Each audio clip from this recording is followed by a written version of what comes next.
بسم اللہ الرحمن الرحیم۔ یہ سورۃ فرقان ہے اور اس کے اندر شروع میں 4 باتوں کا ذکر ہے: توحید، قرآن مجید کا سچی کتاب ہونا، اور آپ صلی اللہ علیہ وسلم کا سچا رسول ہونا، اور قیامت کا حقیقی اور ایک سچی بات کہ وہ ضرور واقع ہوگی۔ پہلے توحید کے بارے میں یہ بتایا کہ اللہ تعالیٰ آسمان اور زمین کے بادشاہ ہیں۔ بادشاہ اور جج میں یہ فرق ہوتا ہے کہ جج کسی کا ماتحت ہوتا ہے اور بادشاہ کسی کا ماتحت نہیں ہوتا، وہ خود اختیارات اور اتھارٹی کا مالک ہوتا ہے۔ اور یہ بتایا کہ اس کا نہ کوئی شریک ہے نہ کوئی بیٹا ہے۔ شریک کا تو ہم پہلے بھی پڑھ چکے، بیٹا نہ ہونا ایک کمزوری بھی بتاتا ہے، اور یہ بھی بتاتا ہے کہ اولاد بعض اوقات انسان کو کسی وجہ سے مجبور کر دیتی ہے کسی کام پر۔ اللہ تعالیٰ کی کوئی کمزوری نہیں ہے، اللہ تعالیٰ پاک ہیں۔ اولاد ایک کمزوری ہے جس سے اللہ تعالیٰ پاک ہیں، اور اس جیسی تمام کمزوریوں سے اللہ تعالیٰ پاک ہیں اور وحدہ لا شریک ہیں۔ اس کے بعد یہ بتایا کہ ہر چیز کو اللہ تعالیٰ نے پیدا کیا، پھر ان چیزوں کو پیدا کرنے کے بعد انہیں ایک خاص اندازہ دے دیا کہ ان کی ایک خاص اندازہ ہے، ان سب چیزوں کی طاقت اور ان سب چیزوں کی لمٹ مقرر کر دی۔ اس کے بعد قرآن مجید کی حقانیت اور سچائی کے بارے میں یہ بتایا کہ اس زمانے کے غیر مسلموں کو آپ صلی اللہ علیہ وسلم اور قرآن مجید پر 2 طرح کے اعتراض تھے۔ ایک اعتراض یہ تھا، وہ کہتے تھے یہ آپ صلی اللہ علیہ وسلم، یعنی وہ تو صلی اللہ علیہ وسلم نہیں کہتے تھے، وہ کہتے تھے محمد گھڑ کے لایا، نعوذ باللہ، وہ کہتے محمد لے آیا اپنی طرف سے۔ ایک اعتراض یہ تھا، اور وہ اس میں یہ کہتے تھے کچھ لوگوں کا بعض کا اس کے ساتھ تعاون ہے اور باقی یہ گھڑ کے لایا۔ اور دوسرا اعتراض ان کا یہ تھا کہ پچھلی قوموں کی قصے اور کہانیاں، کہ یہ اساطیر الاولین کہتے ہیں اس کو، وہ کہتے تھے یہ اساطیر الاولین ہے، پچھلی قوموں کی قصے کہانیاں ہیں جو محمد نعوذ باللہ لے آیا ہے اور ان سے لکھوا کے لے آیا ہے۔ حالانکہ ایسا نہیں ہے، قرآن مجید میں بھی ہم نے یہ چیز پڑھی کہ وما علمناہ الشعر وما ينبغی لہ، نہ تو اللہ تعالیٰ نے آپ صلی اللہ علیہ وسلم کو شاعری سکھائی ہے اور نہ ہی یہ ان کی شایان شان تھی۔ یعنی شاعری ایک کم شان والی چیز ہے، نبوت اس سے بہت اونچی شان والی چیز ہے۔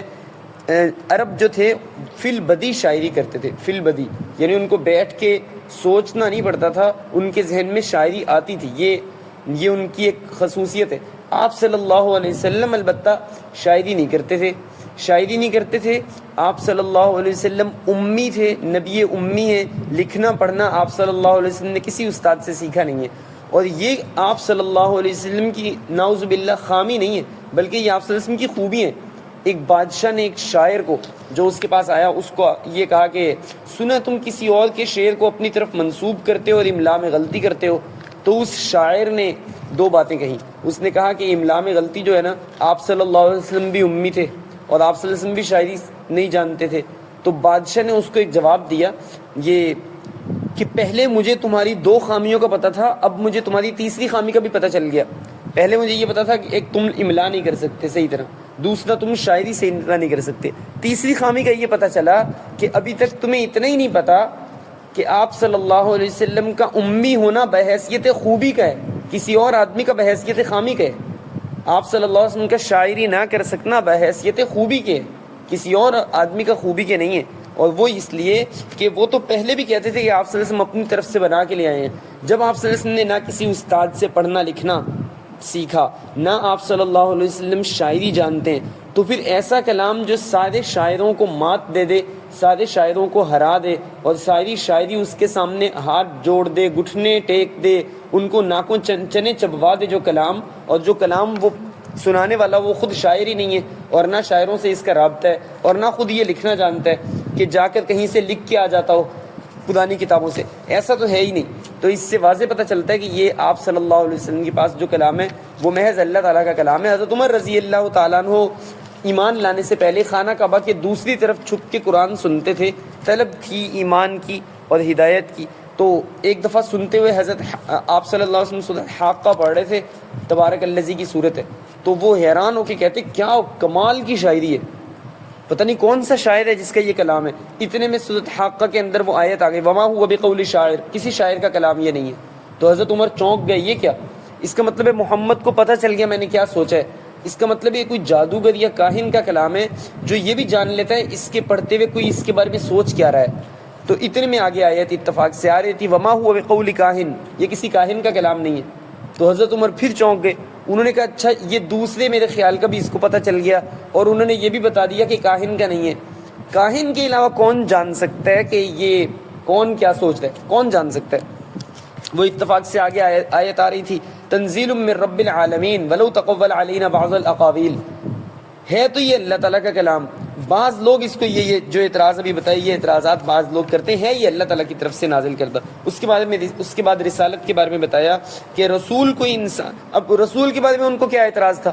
وہ کہتے تھے اب آپ صلی اللہ علیہ وسلم کے صبر کا امتحان اور آپ صلی اللہ علیہ وسلم کو شرمندہ کرنے کی ناکام کوشش دیکھیں یہ کیسے کرتے ہیں. یہ کہتے تھے رسول کوئی انسان نہیں ہونا چاہیے بلکہ وہ تو کوئی فرشتہ ہونا چاہیے. پہلی بات تو یہ فرشتہ ہو انسان نہ ہو.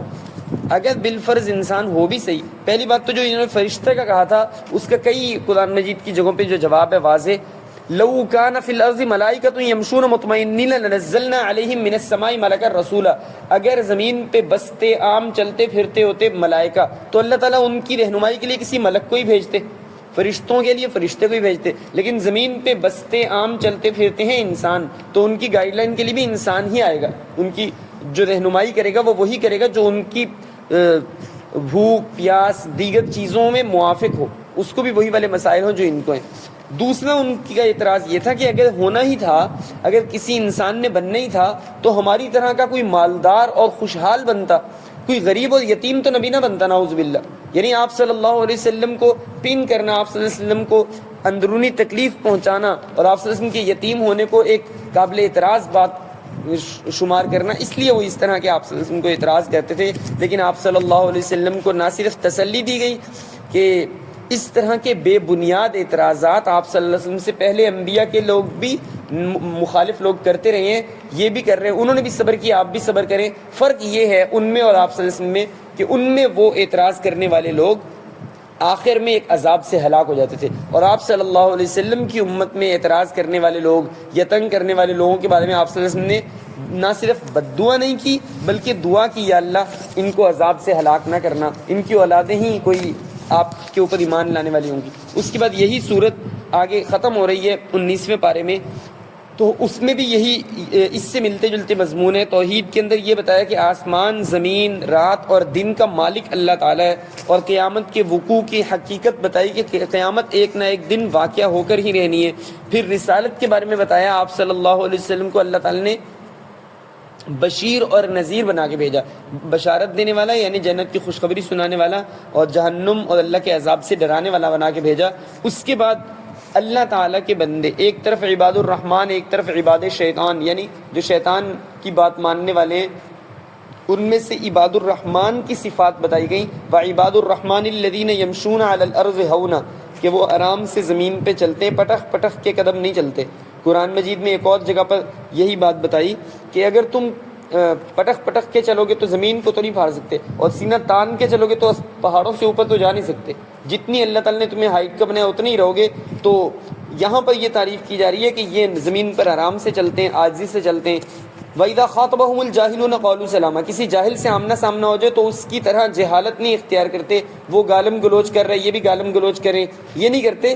قَالُوا سَلَامًا، سلام کر لیتے ہیں، یعنی بڑے اچھے انداز سے اس لڑائی سے ایک طرف ہو جاتے ہیں. شیخ سعدی رحمۃ اللہ نے لکھا کہ اگر دو آدمیوں کی لڑائی ہو رہی ہو، ان میں سے ایک سمجھداری کا مظاہرہ کرے گا تو لڑائی ختم ہو جائے گی.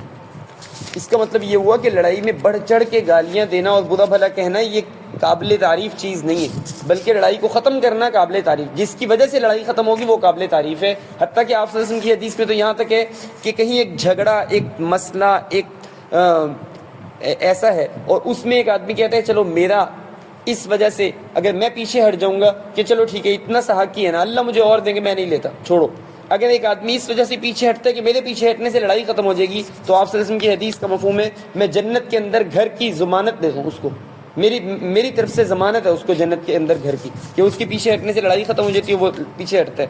اس کے بعد تیسری خصوصیت ان کی بتائی والذین یبیتون لربہم سجدا وقیاما، ان کی راتیں سجدوں اور قیام میں گزرتی ہیں. کرتے کیا ہیں یہ؟ اس میں یہ اللہ تعالیٰ سے مغفرت طلب کرتے ہیں، جنت کی خواہش کرتے ہیں، جہنم سے پناہ مانگتے ہیں. اور اس کے بعد والذین اذا انفقوا لم یسرفوا ولم یقتروا وکان بین ذلک قواما، جب خرچ کرتے ہیں تو نہ تو فضول خرچی کرتے ہیں نہ کنجوسی کرتے ہیں، وکان بین ذلک قواما، بلکہ میانہ روی اختیار کرتے ہیں، درمیانی راستہ کرتے ہیں. اور اس کی بات ہے کہ یہ لوگ ناحق قتل سے بچتے ہیں، وہ نہ ہو جائے کہیں ہمارے ہاتھ سے، اس سے بچتے ہیں. زنا نہ صرف بلکہ بدکاری، اور نہ صرف بدکاری بلکہ کوئی ایسی مجلس جو ان چیزوں کی طرف بلانے والی ہو. تو ظاہر بات ہے اگر ایک میوزیکل پروگرام ہے تو اس کے اندر جو شاعری پڑھی جا رہی ہے اور میوزک کے ساتھ پڑھی جا رہی ہے وہ کس طرف بلا رہی ہے؟ بدکاری، زنا اور ناشائستہ الفاظ کی طرف بلا رہی ہے. وہ ان چیزوں سے بھی پرہیز کرتے ہیں، نہ صرف یہ کہ بڑے گناہوں سے، بلکہ بڑے گناہوں کی طرف دعوت دینے والی اور کھینچنے والی جو مجلسیں ہیں ان میں بھی نہیں بیٹھتے، اور جھوٹی گواہی نہیں دیتے چاہے جتنی بھی بڑی لالچ دے دی جائے. پھر کتاب اللہ سے یہ لوگ متاثر ہوتے ہیں، اور یہ لوگ اپنے لیے دعائیں اللہ تعالیٰ سے یہ کرتے ہیں کہ ان کو نیک بیوی اور نیک اولاد ملے، اور یہ دعا کرتے ہیں کہ یا اللہ ہمیں ہادی اور مہدی بنا، یعنی ہمیں ہدایت بھی دے اور ہدایت ہم سے آگے پھیلے، یہ دعا کرتے ہیں. اس کے بعد سورۃ شعراء ہے. سورۃ شعراء کے اندر 7 انبیاء کا ذکر ہے، اور اس کے بعد قرآن مجید کی حقانیت اور آخر میں شعراء کی مذمت ہے. حضرت ابراہیم علیہ السلام، حضرت ہود علیہ السلام، حضرت صالح علیہ السلام، حضرت لوط علیہ السلام، حضرت شعیب علیہ السلام، حضرت موسیٰ علیہ السلام کا ذکر ہے. پھر شعراء کی مذمت میں یہ بتایا گیا کہ ان کے پیچھے تو وہ لوگ چلتے ہیں جو بے راہ لوگ ہوتے ہیں، وہ ان کے یتبعہم الغاوون الم تر انہم فی کل وادی یہیمون، کیا آپ یہ نہیں دیکھتے کہ یہ ہر وادی میں اتر جاتے ہیں، وانہم یقولون ما لا یفعلون، اور یہ جو کہتے ہیں وہ کر کے دکھاتے نہیں ہیں. شعراء کی بات ہو رہی ہے. ہاں الا الذین، آخر میں یہ بتایا کہ سارے نہیں بلکہ وہ بھی ہیں ان میں جو ایمان لائے اور انہوں نے اچھے عمل کیے اور کثرت سے اللہ کا ذکر کرتے ہیں، ان کی وہ قابل مذمت نہیں ہے. اور حسان بن ثابت آپ صلی اللہ علیہ وسلم کے شاعر ہیں.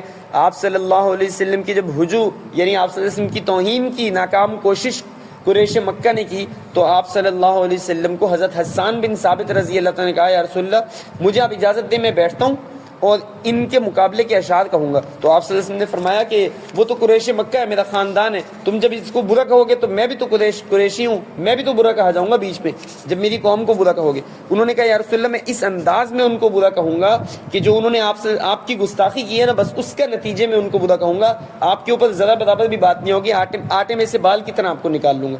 آپ صلی اللہ علیہ وسلم نے ان کو اپریشیٹ ایسا کیا، ایسی تھپکی دی، اپنے ممبر پہ بٹھایا اور فرمایا کہ جبریل امین تمہارے ساتھ کھڑے ہو کے تمہاری مدد کریں گے اللہ تعالیٰ کی طرف سے جب تم یہ شاعری کرو گے. پھر وہ مسلم شریف کے اندر وہ شاعری ہے وَأَحْسَنَ مِنْكَ لَمْ تَرَ قَطُّ عَيْنِي وَأَجْمَلَ مِنْكَ لَمْ تَلِدِ النِّسَاءُ خُلِقْتَ مُبَرَّعًا مِنْ كُلِّ عَيْبٍ كَأَنَّكَ قَدْ خُلِقْتَ كَمَا تشاء. یہ مکمل ایک قصیدہ ہے، قصیدہ حسان بن ثابت کے نام سے، اور اس کا مفتی انس صاحب نے اس کا ترجمہ بھی نثر میں کیا ہے کہ وہ اس طرح شروع ہوتا ہے کہ